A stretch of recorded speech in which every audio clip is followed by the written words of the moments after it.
Hey, Armie. Yeah. Clint Eastwood. There he is. How you doing? Good to see you again. Welcome back to the show, bro. How you Thank doing? you very much for having me, man. We really had a good time with you last time. That was fun. Yeah, we were talking about Social Network. Social Network. Yeah. And Yeah. You're way past that now, obviously. Hey, it's beneath me at this point. That's old hat. Yeah. That old must be hat nice now. to just kind of have that. It's not bad. Like, worse things have happened, I'm sure. Yeah. How was DiCaprio? I'm amazed they have him playing J. Edgar Hoover because he's so much better looking than Edgar Hoover was. Yeah. Really going Yeah, on a limb I there. can't see that. I mean, like, this is the crazy thing. As soon as I signed on to do this movie and I saw, you know, how Leo was going to look and all that, I went home and I was like, how the fuck are they going to sell this movie? Leo looks awful. Like, he's the sell of the point. He's the heartthrob. You know, he looks like a bulldog in the movie. Oh, he looks bad. They really ugly him. But they turned him into J. Edgar Hoover. He had, like, prosthetics in his mouth to push his cheeks out. Like, he had the whole thing, yeah. Those big jowls. He had the jowls. He was wearing 2 pairs of contacts at all times. You know, the whole thing, yeah. Why 2 pairs? Because his eyes are those beautiful baby blues, as you know. But he put on brown contacts first, and then like big contacts to make his eyes kind of look glazy and old. Oh God! Yeah. That's had to hurt. That must have been really uncomfortable. Just all day, like 1 pair of contacts is enough. He's got these 2, and I had to wear contacts that were the size of like dish plates in my eyes, so that I could get, you know, the blood shot, and they do like the Arcus, that like soft white circle old people get around their eyes and stuff like that. So it was a lot of fun stuff you never really get to do. Did Leo gain weight too for his role? I don't know. Like I wasn't like with him through the whole beginning of the process. I know that he was definitely wearing like prosthetics and stuff like that to make him look a little heavier. He probably gained a little bit of weight, I'm sure. Is it harder to act like that with when you got stuff in your eyes? Like when De Niro did Raging Bull, he had a prosthetic nose. Yeah. Which I didn't notice because it's black and white. But doesn't that distract from what you're doing? In a way, it can, definitely, but also it helps. You know, it's like if you look in the mirror and you see an old person, it's like less work that you have to do in your imagination as an actor, I guess. How old are you playing? I start at like 27 and go all the way to 72. Jeez. But like several strokes and stuff like that, so it's an aged 72. I look like a piece of leather by the end of the movie. Okay. Yeah, it's got to be bad. Yeah. And Hoover's love interest, right? Yeah, so how did that play out? Man, it was dreamy. No, it was great, man. Oh, yeah. Joe Frazier? Yeah, Smoking Joe. We were watching this clip all morning. You did, really? Yeah. 2 years ago. I thought it was I thought it was like last year. I know, we really did, but he was awesome, man. What a great personality. Oh, dude! Did you see that documentary where he was like, he plays? It was on HBO or something like that, and he plays his voicemail on his phone, and it's like, "You have reached Smoking Joe Frazier, the man who messed up Muhammad Ali," and like he's still going on and on and on about it. Yeah. That's what he was promoting. Actually, it was a Thriller in Manila Documentary. The documentary, which was really good. Yeah, he played us the voicemail too. He'll play it for anyone, man. Oh, I'm sure, yeah. Watching that left hook, what's better than Frazier's left? It's not in this fight, when he fucking floors Ali with that left hook. It's incredible. I mean, he was, just an impeccable boxer, man. Just so much powerful and fun to watch, and just like dynamic. Impossible to hit. Yeah. It almost looked like he didn't know how to fight because he moved so much. Right. Yeah, but he had he was loose the whole time too. You know, he's like all over the place. He's fun to watch, man. Yeah, it's terrible. I know, right? But he's just ducking and moving so much. But it's like he should have won 2 out of 3 of those fights. We were saying that earlier. It's like he didn't know that Ali said, "Cut the gloves off me." He just didn't know that. Ali said in the Thriller Manila, said, "Cut the gloves off me." Yeah. And Frazier just gave up first. I think. Oh man. I think Armie's avoiding the question though. Which question? Which question? The love interest of. Oh, Hoover. dude, I'll dive right in. Fine, man. Please. All of a sudden he goes, "Oh wow, Frazier." Yeah. No, you're talking about male on male love boxing. Yeah, man. Yeah, right. Clive Tolson or Clyde? Clyde. It is Clyde. Yeah, Okay, Clyde. Clyde Barker. So there was the rumors for years, but no one said it, that they thought Edgar was gay, but nobody said that back then. You couldn't. be You'd have FBI crazy. guys going Yeah. through your trash. Like, there's no way you could. These were 2 of the most secretive and protective people of like the 20th century. But is that in the movie though? Yeah, for sure. I mean, it's not in the movie that people couldn't say that they were or weren't gay, but the movie doesn't really take like a hard stance. Like, it doesn't say, yeah, these guys were boyfriends or anything No like Brokeback Mountain scene. that. No. Oh, You know, see, that's there was what we're a getting at. rear entry scene that they edited out. You know, Spits in his fucking hand. And Let's fly. But you don't see, all you see is 2 polished sets of shoes. You don't see any sex happening, just one facing the back of the other. we did it real artistic. Yeah, those oldie style shoes. We just think it's funny because when Sean Penn played Harvey there, Harvey Milk, yeah. it was And I obvious. want to recruit you. Yeah. Which was a. I know you're angry. I'm angry. That's it. Armie's a great guy. That's hilarious. Just goes with whatever. Yeah, he said. But it's funny to me that obviously Sean Penn negotiated how much gay stuff he would do. Because he had an all-out makeout scene, and then the rest of the scenes were done in shadows where you couldn't see if anything was going on. Oh, so he's like, you get one kiss. That's that's what pretty I'm much thinking. That he went with his people and said, "This is what we'll negotiate. I'll go all in for one fucking scene, and that is it. The rest you could like film around it." There were always shadows in the bed and stuff when they were like supposedly kissing. What's the most like I guess homoerotic scene in the movie as far as that really tips you off? Like, all right, they're a little more than just buddies. Yeah, there's well, I found out they were more than buddies. Oh yeah, sorry. I found out they were more than buddies when I was doing my research, and I saw that there's a collection of photos that J. Edgar took of Clyde sleeping. And it's like, I mean, that is intimate. Yeah. So I have one of the pictures, which is incredible. But the most intimate scene we have in the movie is like it's this great scene. It starts in like a hotel room. And like they start talking, they're like, "Oh, did you see his shoes? Oh my God, how tacky!" Blah blah blah blah blah. And then the subject of women comes up, and it's like, "Why are you talking about women? What is wrong?" And he's like, "Well, I'm thinking about marrying a woman." And then it's like the scene just like explodes, and they get into like an all-out fist fight, like beating the shit out of each other, blood everywhere. And then at the end of the fight, there's like one kiss, and it's like it does. I mean, it's not like when I signed on to this movie, all the women were like, "You get to kiss Leo, you're so lucky." And I'm like, I don't think you get what kind of kiss this is. There's broken glass and fake blood everywhere. Like it's pretty intense. So they were like, they didn't live together, did they? Yeah, at the end of their lives, yeah. Wow. They're buried next to each other. They lived together. Yeah, everything. When Hoover died, he left everything for Clyde. Isn't it so weird that gay people are seen as like soft and like yet one of the most ruthless guys ever in this country was gay. It's so weird, this weird perception. Mm-hmm. Yeah. I don't know why I had to say that. I guess it's pretty obvious. What I also liked in there, you got to see stuff that none of us get to see. Some of J. Edgar Hoover's files, right? Yeah.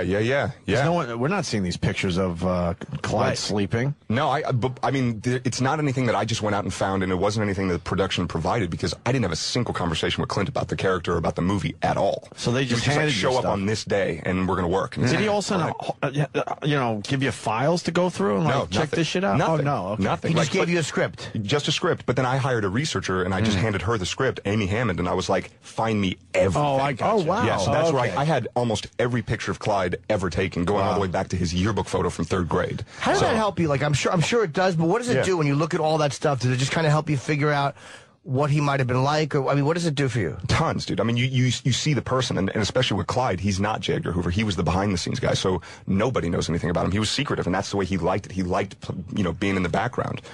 Going through all that, I had all of his letters that he wrote to his brother. I mean, I had all those things. The Cheever letters. Yeah. And then like Freedom of Information Act, I had like a bunch of stuff and all that kind of shit. And then, but the thing that was the most helpful were the pictures. It's like, because, they were so protected that, when you'd write a letter, it's like, I hope you are finding yourself in good health. I am as well. And everything was so, stilted and old school. Eloquent. So, yeah. So really where I got most of the stuff from was looking through all the pictures. It's like, because you can't lie about body. Right. How's Clint Eastwood? Is that just amazing? He's epic. Yeah? I mean, it's still bizarre to walk into a room and see him there. Like, we've worked together now for a long time. Like, we have a great relationship, but still, you're just like... Wait, you had other projects with him? Fucking Clint Eastwood. No, just like this project. Oh, okay. Yeah. Is he intimidating as a director? I know as a person he has to be, but... As a person, he's the most intimidating. Yeah, that guy's fucking Clint Eastwood. Anything you say, but as a director, he's the best. Like, is he really? Yeah. I mean, if we were going to shoot a scene in this room, we'd walk in, like me, Leo, and him, before anybody else got there, and he'd go, okay, well, this is where we're going to do the scene, so do you guys want to put it on his feet? And it's like, sure, where do you want us to stand? And he'll go, anywhere you want. Just like, shit. Really? All right. Yeah. He kind of lets you as actors do everything. Yeah. I guess that's the advantage to an actor directing. Yeah, sure. Yeah. Because he wouldn't want a director, on his ass, like telling him, you got to do it like this, you got to do this. So he doesn't do it. If he likes your audition, he likes something you did. He understands the actor. Yeah. So just come in and do that. Yeah. But he always wanted to bring an orangutan in on the scene. Where's the orangutan? Especially with the name too, right? Turn, Clyde. So did you? Was there anything? If he didn't like something, what would he say to you? How would he tell you like to? Because I heard Kubrick would just make you do it and do it and do it. Yeah, right. What would Clint do if he didn't like something? Very little. I mean, there wasn't much that we did that he didn't like because we're pretty awesome. Yeah, yeah. But no, like he would be really subtle about things. Like he would just go. I mean, I remember one scene we did. He goes, "All right, it's getting a little gay. Let's back it up a little bit." And we're like, "All right, sorry." It's getting a little gay. Yeah. Like, you probably wanted to keep. If you make it too much, that you kind of. Yeah. take away from the rest of the story. Right. And this wasn't the main part of the story. The main part of the story was J. Edgar and sort of creating the FBI and sort of the tormented life he led. So. Did you paint Tolson as the more, because you said he was secretive and you went over, but he was the behind the scenes. Like a lot of people think Bush Cheney. Cheney is the more ruthless of the guys because he was more the second. Did you paint him as the more ruthless guy, or do you think he was? He was. He definitely was. He had a reputation in the FBI as like the hatchet man, because J. Edgar, who actually was ruthless, would say, get rid of that guy. And it would be Clyde who'd have to go up to him and go, oh, wow. Look, dude, you're fired. Sorry, submit your resignation, like that kind of thing. He had a reputation in the FBI. Like if he was walking down a hallway, people would go into rooms that they weren't even supposed to be in just to like get out of the way of the hallway. Yeah. Were they supposed to be lovers before, or did it occur while they were in the FBI together? They met when Clyde came in to sort of interview for the job at the FBI, and that's where they met. And that's like young brash man comes in to interview. Yeah. Love at first sight. Yes. Do they address Melvin Purvis at all? He was an agent that Hoover Melvin Purvis, G-Man. He had the hots for, supposedly. Yeah, Purvis is in the movie. Smaller parts, Who plays Purvis? Oh, dude, what was his name? Okay, he's not like a... Yeah. No, I mean, it's like 2 scenes for Purvis. Okay. What about the interaction between Hoover and Nixon? Yeah, you've got that in there for sure. That's huge. Who's playing Nixon? I don't know, but he's got the Nixon voice. Really? Yeah. He's like, I never get the face down. Cocksucker. Yeah. What did you say about Hoover? Yeah. He's like, as soon as he finds out Hoover dies, he goes on camera and he's like, America has lost a hero. And then as soon as it cuts, he's like, get that cocksucker's files. I want them all. Fucking Nixon. Nixon was a trip. Wasn't the thing... That sounds cool. That they didn't know where his files were. That's why no one could kill him. No, his secretary shredded them all.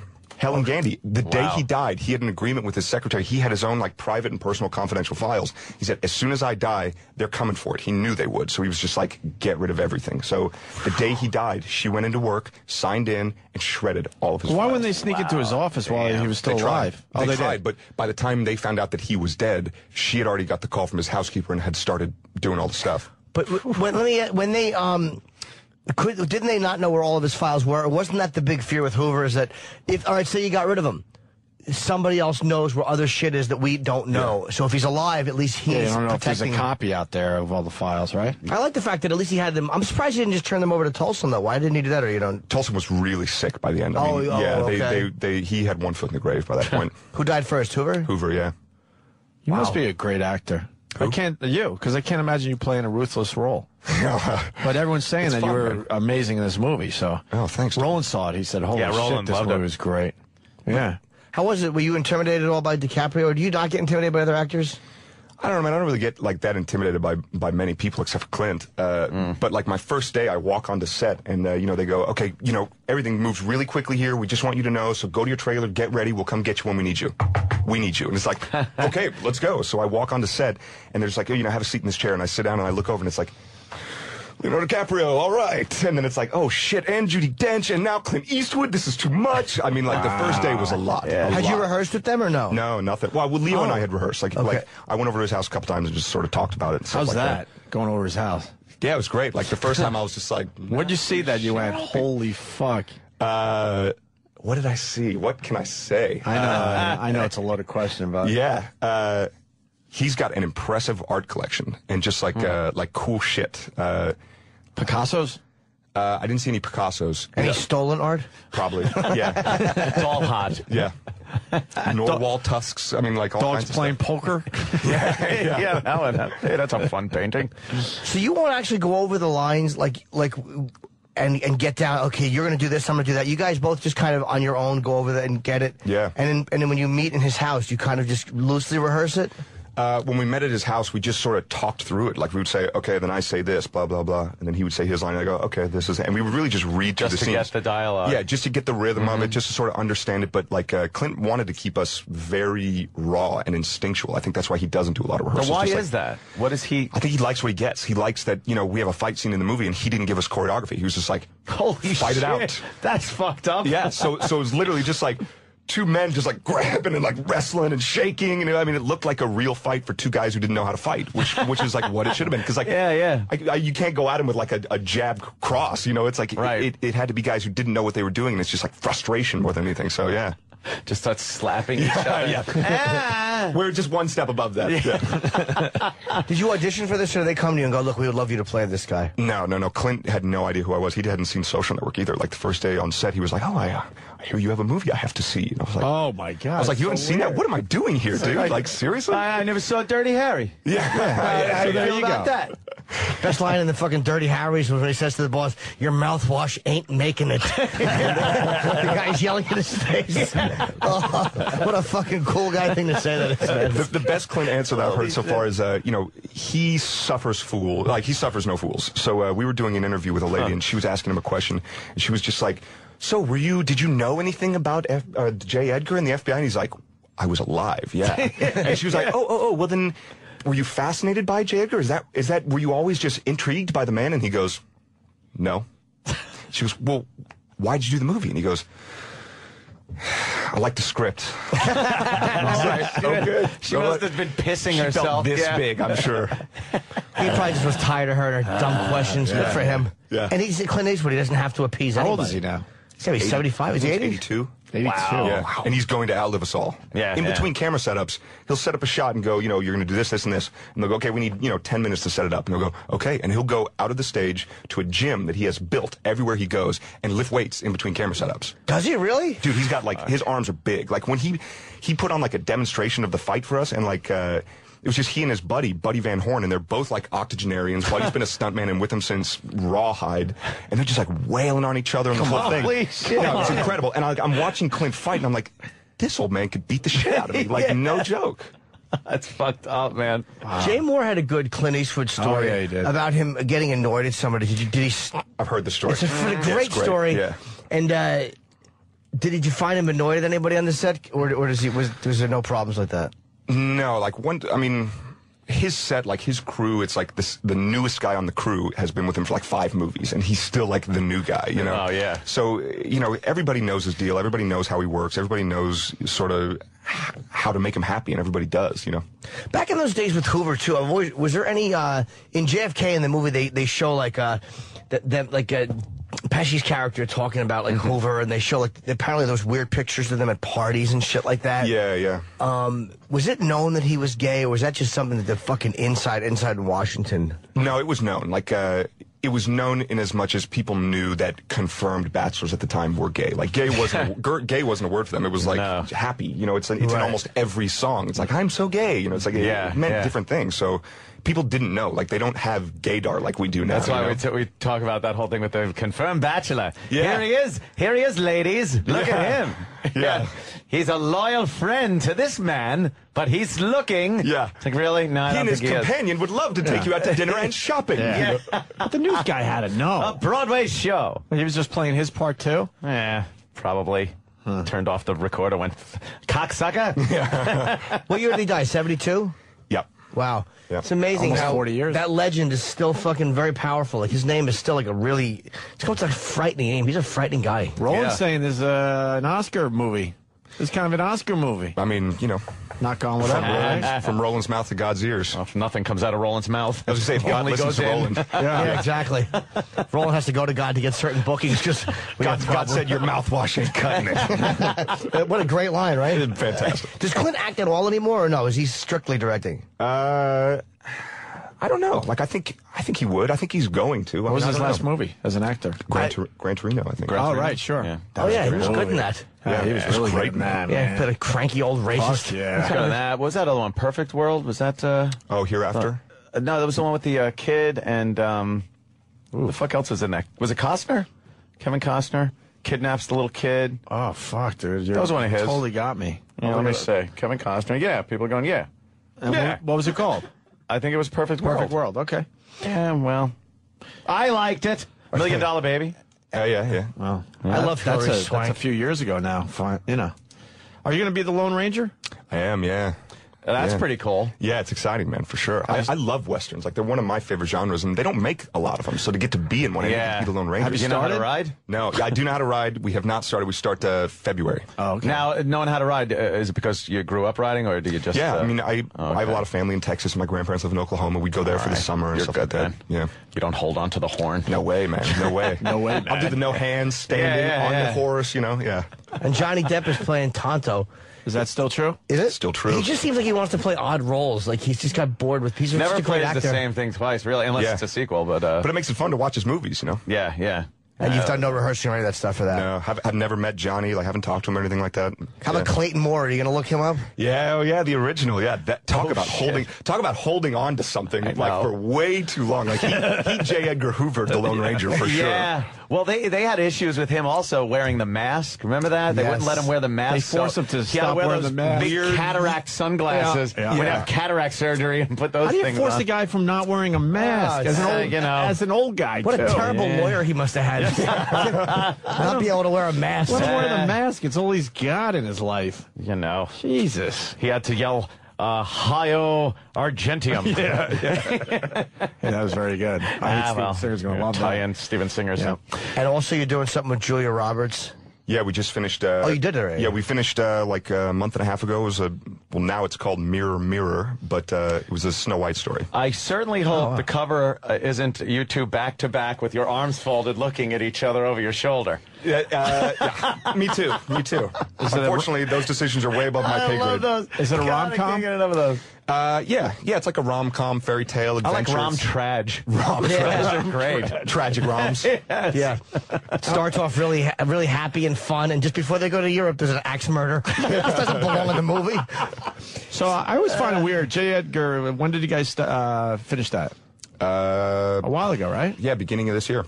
And now you have to go backwards to talk about this movie, even though you've already done another movie. That is an odd thing. I always found that weird with you guys. Yeah, it's definitely a weird part of the job. Like, having to go on a press tour and from 7 in the morning till 11 o'clock at night, answer the same questions normally and it's shit over you've done years ago.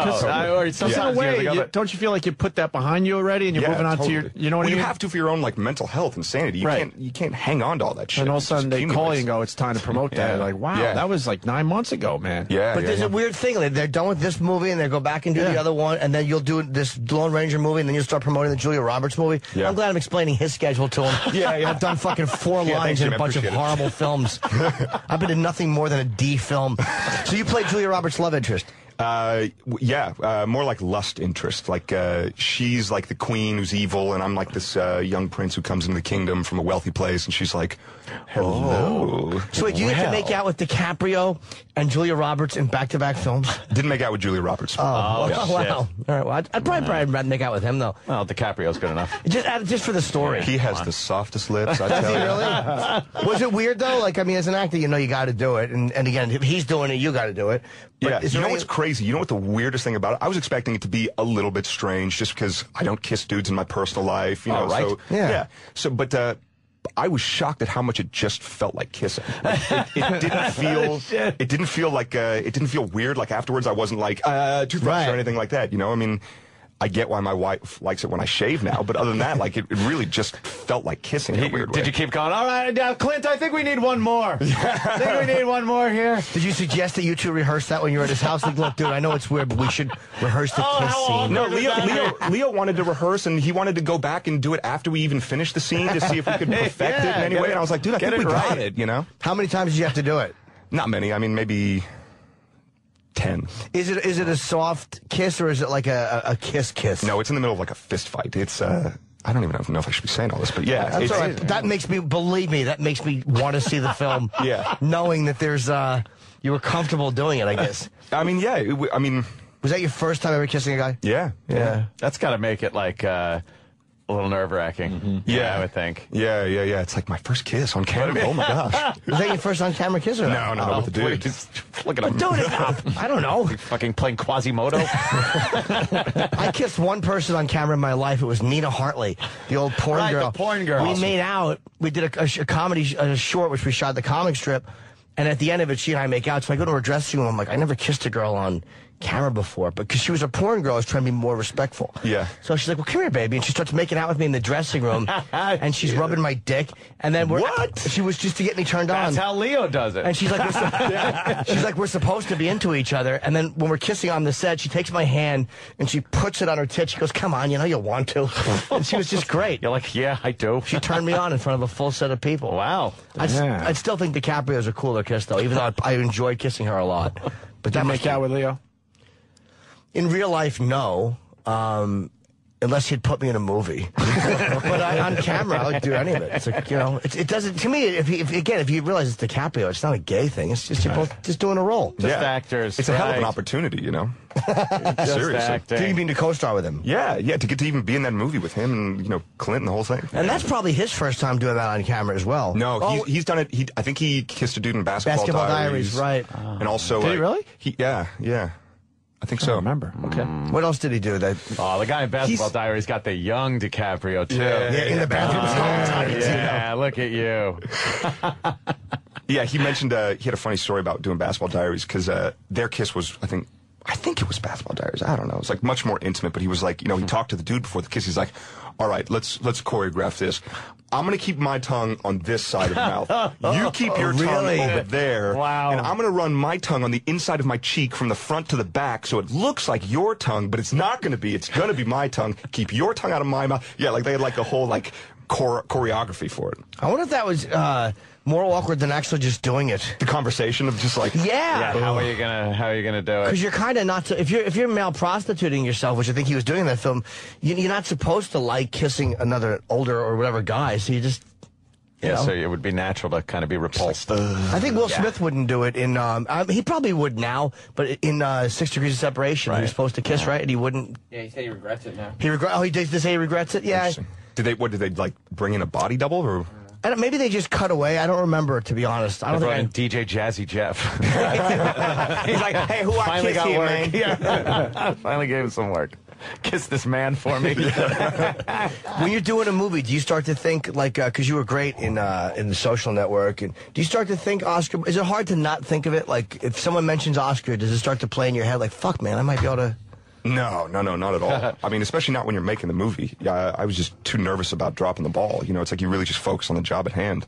And I think, like, as an actor, it's like one of the luxuries of my job as opposed to the directing and all that is when I'm done on the movie, I'm done on the movie. It's like I walk away. And it's like I have officially finished my work on J. Edgar. So anything that happens after this point, it's just a fun ride. Like I get to enjoy it, like the fruits of my labor, I guess. But it's not like anything I'm thinking about before. When you see a final cut of it, is there anything that they take out that you're like, fuck, I wish they would have left that, or man, I thought we did a better take, but maybe this one was just shot better? Do you go through that when you watch a final cut? Yeah, there was one scene. That they took out that at first I was like, that's really a great scene that sort of shows you more of Clyde's sort of personality. But then after I was thinking about it, I was like, you know what? No, it flows better. Like, it's right that they took it out, you know? Did you talk to anybody who actually knew Clyde? Like, anybody in his family? Yeah, I did. No one in his family, but I talked to Deke DeLoach, who was like an FBI agent with Edgar and Clyde and all those guys back in the day. Got nothing from him. I mean, you talk to him, it's like the same thing. He's like, well, of course, they had nothing but the most professional of relationships. You're like, all right, I'm going to stop you here. Yeah, thank you. Thanks for I'll wasting my time. Thank you. He wouldn't give you the skinny, right? Nothing. How old is the guy?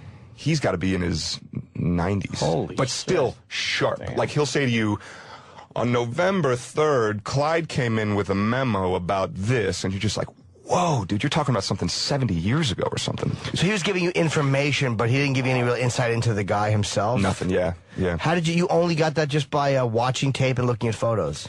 Photos definitely helped. Photos were probably the most helpful thing, but then also his letters and stuff like that, and memos that he would write to J. Edgar in the FBI that, you know, became declassified later and stuff like that I had. Did you find anything in the letters, like, to Edgar that seemed like when you're looking back with perfect hindsight, like, wow, that could have been something one lover would say to another, even though nothing at all? Wow. Nothing. I went back and reread all the stuff before we started doing all the press stuff just so I could sort of refamiliarize myself with it.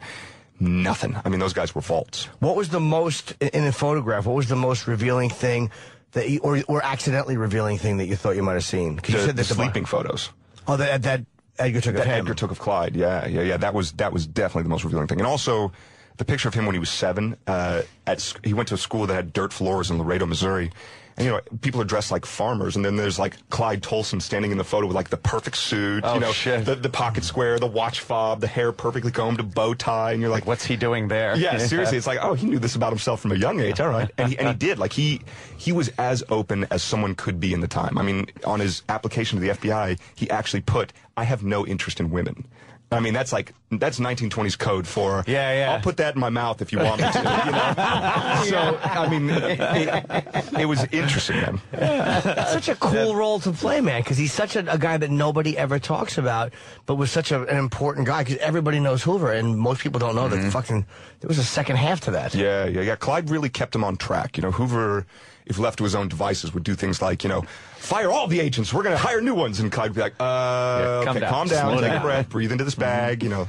He was like the codependent partner who knew he was dealing with kind of a fucking fly off the handle. Yeah, totally. Was the I'm sorry. I was just going to ask, what do you know about some of the stuff, because you did some research there, with the celebrities like John Lennon and yeah, he did not like anybody. I mean, he really distrusted everybody equally. He hated John Lennon. I mean, it's funny, man, he didn't change. Like, when he started in the early 1920s, communism was a serious threat. They were blowing shit up. You know, they were trying to overthrow the country. So he was like, wow, this is a serious problem. So he made communism sort of his thing. And then he never got past it. So then, you know, cut to the civil rights movement where it's like, no, this is a good uprising of the people. Like, this is not communism. This is a good thing. But he still was like, no, this is bad. Uprisings are communists. I know it. And that's sort of the attitude he always maintained. Who did he like is the better question. Shit. It seemed like he hated everybody. Yeah, was he religious at all? Was there a short list of people he actually liked and admired? Clyde, I think. Clyde and Helen Gandy, his assistant. Literally it. That was it, yeah. He had no real friends, no real celebrity friends or any of that shit? Yeah, nothing. Wow. I mean, he had, like, celebrity friends, and he was a man about town, and he was, like, one of the most powerful dudes in D.C. Yeah. So he could go to any restaurant and, like, sit with, you know, Leela Rogers or whatever. I mean, he had the best seats always. But, you know, he'd sit down and have a dinner with them, and they'd think, oh, it's, you know, so wonderful. He's our great friend. And then, you know, he'd die, and, like, you know, things would become declassified. He had files on all of them, you know, logging everything they said. I actually, a dude interviewed me for the press tour, and after the interview, he was like, you know, my dad met J. Edgar Hoover when he was 8 years old, because his dad used to work for the State Department or something like that. And he said when he was 8 years old, he met J. Edgar in his office, and he said to me, he goes, Mr. Hoover, I'm so glad that the FBI is here protecting and keeping the American people safe. And he was like, oh, you're a true patriot, blah, blah, blah, blah. And he said years later, it all became declassified, and there was a file on this 8-year-old kid, and the only thing in the file was a piece of paper that said, on this day, he told the director that he's happy about the FBI. And that's it. I wonder if he was OCD. For sure. You think he was OCD, and that's how he dealt with information? He could not throw away anything. He had to log everything. I mean, I can't say conclusively he had OCD, but I mean, where there's smoke, there's fire. There were signs. There was rumors too that I'd heard that he was part black, or was that not addressed in the film at all? It may have just been a rumor that was just not completely unfounded. I don't know. I never. Oh, it didn't. Okay. And did they address? I guess the Robert Kennedy, because didn't he hate Robert Kennedy? Hated both the Kennedys for going over his head to JFK. And there's definitely it touches on the Kennedy thing, and it touches on the fact that J. Edgar was the first person to know he was assassinated. He was the first person to call and say, the president has been shot, your brother's dead, and then hang up. And then the next day he was at the racetracks. You know, I mean, yeah. Didn't Robert Kennedy hate the fact that he had to hear that from Hoover? I heard he hated the fucking fact that J. Edgar told him. Dude, wouldn't you hate hearing about, you know, your family member dying by, like, someone you hate? Someone you can't stand, right? Yeah. And you know is gloating. Who might have had something to do with it. Like, those are sort of the conspiracy theories, you know? Does it imply that at all in the film? Do they touch that, or do they leave that alone? They touch on the call. They touch on, you know, their very tense relationship, but it doesn't draw any conclusions. Yeah, I always thought it was kind of far-fetched. This movie sounds great. Yeah, I really want to see it, especially with the guys playing, you playing Tolson and, of course, DiCaprio. Yeah, DiCaprio nails it, man. He's incredible in the movie. Isn't that great that DiCaprio takes a role like that? It's not a sexy role. Yeah. You know, I mean, it's a powerful role, but it's not a good look. You got to ugly yourself up. I like the fact that he did that. Yeah. Well, he's got 5 other movies where he's going to be that guy. Yeah, he's doing Gatsby at the same time, where he's like, glamorous. Jesus, Jerry. I know. He's going to ugly it up a bit. He wants to see what it's like to feel like me for 20 minutes. How humiliating. I hate him for that, actually. He's bored, so he goes that way for a a while, and then he goes back to being the pretty boy. That's still got to be a nice choice to make. Like, I'm going to play some fucking kind of chubby, ugly, fucking rotten motherfucker, and then I'll win everybody back with the... I mean, if I was Leo DiCaprio and, like, I had to be on point all the time, I was like, wait, I can play this chubby dude? I'm going to eat cheesesteaks every day. Great, I love this job. I have an excuse. Is there anybody you wouldn't play, or is there any type of... Like, because Kevin Bacon played a pedophile in The Woodsman, and he was very good. That's good, yeah. And it was a creepy, uncomfortable role. Totally. Is there anything you wouldn't do that you're like, I just couldn't? No. Oh, you don't care? No, I mean, I think, I think it's silly to sort of put those sort of parameters on anything. Like, I don't know, man. Before this, I had reservations about playing a gay guy just because I was like, I don't know, like, it's not me, it's not, but then I was like, you know what, no, this is an opportunity, like, and I'm an actor, so I can do things in my, professional life that I don't do in my personal life. You can be conservative in your life and crazy in your art, Do you create backstories? Like, I know Meryl Streep, they said, always has a secret that her, that her character doesn't tell the other characters. Do you do that? Do you keep a secret from the other, or do you create a backstory, or do you just take it for what it is on the page? I try to go about it a little differently. I sort of approach it as intellectually as possible. Like, I know a lot of acting is, sort of about emotion and dealing with emotion, but, I think if you can understand who a character is and sort of where he comes from, not just like what he did, it helps you. Like, I think that it's a good thing to be able to sort of assume the headspace of your character as opposed to having to draw on like your own emotions all the time. That can be really draining, Plus, a real guy like Tolson, too, there's actual real tape to go to. And that dude had secrets anyway, so I didn't have to actually make any up. So did you watch video of him talking and stuff? Was there anything hard in his mannerisms to make your own? He's very like the walk and everything is very like stilted and like tight and controlled, and like I'm like typically a sloucher mostly, so it was like I'd always have to remind myself, but it was helpful. Like, why do you guys got to copy that shit? No one knoes. The what? I would just walk as me and go, this is how he walked. I don't understand the details sometimes that you guys go through. Because, man, we're actors. We take this seriously. I hear you're a gun enthusiast. Yeah, I do like guns, yeah. Yeah, huh? Yeah. That's cool. I do. You guys can't really have guns in New York, I don't think. Oh, boy, you have no idea. Please. It might have a few. No, he might have a few. This is the golden ticket, my friend. That's impossible. It's a picture of the mayor blowing someone. Dude. That's impossible. How did you get this? Because I'm a radio personality. I've had death threats and things, so they... From other people who work with them. What do you carry? Do you mind if I ask? A H&K 40. Oh, nice, dude. Yeah. It's I heard you and your wife exchange gifts of guns. We did. That's cool. I thought it would be really funny one year to give her a gun as a Christmas gift, oh, she's gonna fucking flip. This is gonna be great. And I hand her the present, and then she hands me a present, and I just shook it, and I go, this feels exactly like what I just handed you. Multiple guns. There you go. That rules. It's funny. Yeah. Damn. And then you both re-gifted it to other people. What do you like shooting? Anything and everything. I have a little collection of handguns. I have like a great 1911, a Kimber 45 that I love. 6 Hour P226, a couple rifles, shotguns. I picked up a Barrett 50. Yeah. No way. Yeah. Take it out to Calverton. Have you shot it yet? Yeah, it's hilarious. What is it? Is it like $3 a round? It's about $4.50 a round. It's Browning machine gun ammo. Yeah. Same thing. It's just off the chain and in a magazine. That's fantastic. And I shot one of those in Texas one time. It's crazy. I was saying the kick isn't bad. It's the concussion. Yeah. Like blows and the your ball fucking of flame that like scorches the earth in front of it. I mean, it's like everything goes. Wow, really? No, it's like if someone's laying on the ground and they've got it on like the tripod and they're laying down, the gun is so heavy. I mean, I think that's why the recoil's not bad, because it weighs like 70 pounds. It's really heavy, and the grip and where you put it and everything. It's really stable, but you can't do anything about just that much energy being released in your face it's like a that. stick of dynamite. I was saying it feels like you have the flu for 5 seconds. Oh, like you get all kind of like, whoa, I don't know how the soldiers... And they're like, popping up just round after round after like, round, yeah. After like 5 rounds, you start going, hey, you want to shoot this? Anyone, you want to do this? Please? I need a break. No, but it's crazy, like when you shoot it, like the ground, you know how it's like, have you ever seen in the movies, like when they do a big explosion and all the dust just looks like it raises, like anti-gravity? It's like the ground does that around the gun, and it's like, and like a 6-foot flame shoots out the front of it, and you can see like the mark on the ground where it's, I mean, it's incredible. Well, at least you didn't keep it in an irresponsible place. You know, your 50 cal. I didn't walk in and see it on his fucking kitchen table. Well, I was cleaning it. It was on the You got to keep your guns clean, especially your automatics and your semis. You got to keep those things clean.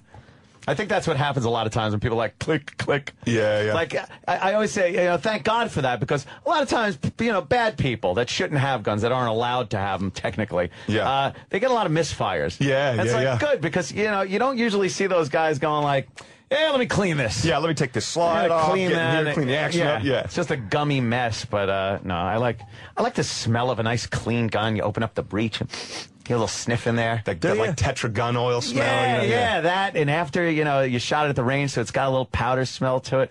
That shit's great. I'm glad. Good.